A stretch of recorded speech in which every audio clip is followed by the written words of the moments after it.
Yun mga kapalids, magandang hapon. Okay, mayroong nag-PM sa akin, nag-direct message sa akin sa Messenger kung gumagalaw ba daw yung sprocket, rear sprocket ng GPR ko. Nagtanong siya. So ngayon sasagutin natin kung gumagalaw ba yung rear sprocket ko. Kasi sa kanya, nag-send siya ng video gumagalaw. So pakita ko sa inyo mga kapalids.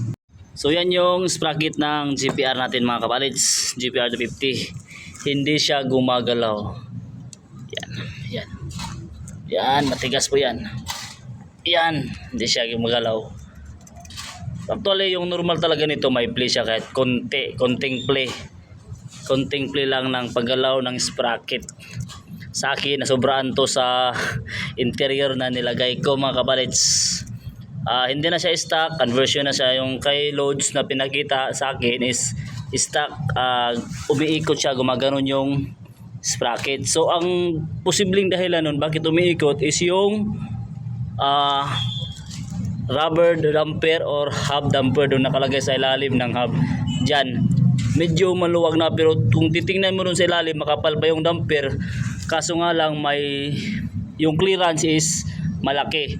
So dapat lagyan nyo ng kahit konting interior na kahit magpi-play siya ng konti lang, hindi yung sobrang play. Kasi pag malaki na yung play or mahaba yung play ng ikot ng sprocket is masisira yung unang-una yung bearing.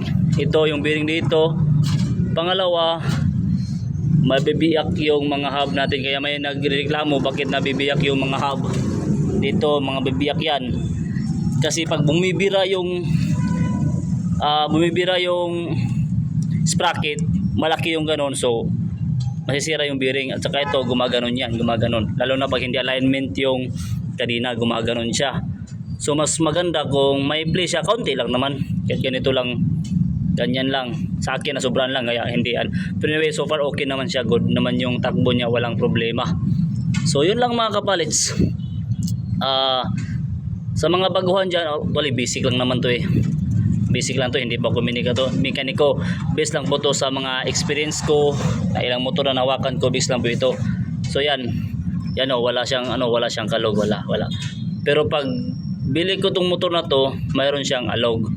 So parang normal, pero sobra lang talagang clearance niya. Kailangan lagyan ng, diskartihan mo yan, lagyan mo yan ng interior doon sa magkabilang side or sa isang side.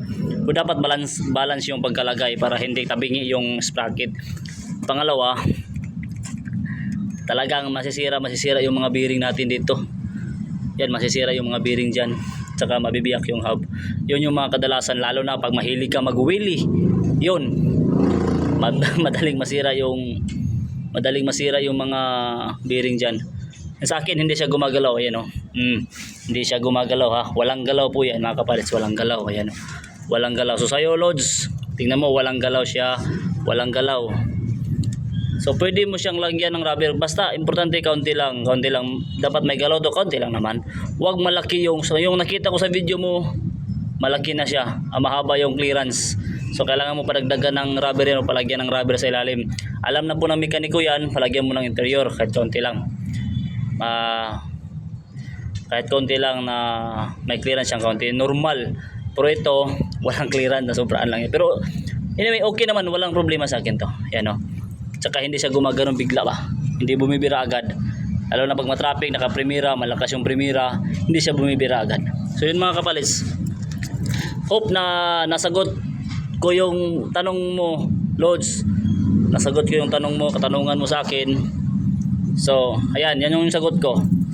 Thank you sa pagfollow, pagsubaybay sa mga video ko, mga napost kong video, pagpanood. Thank you.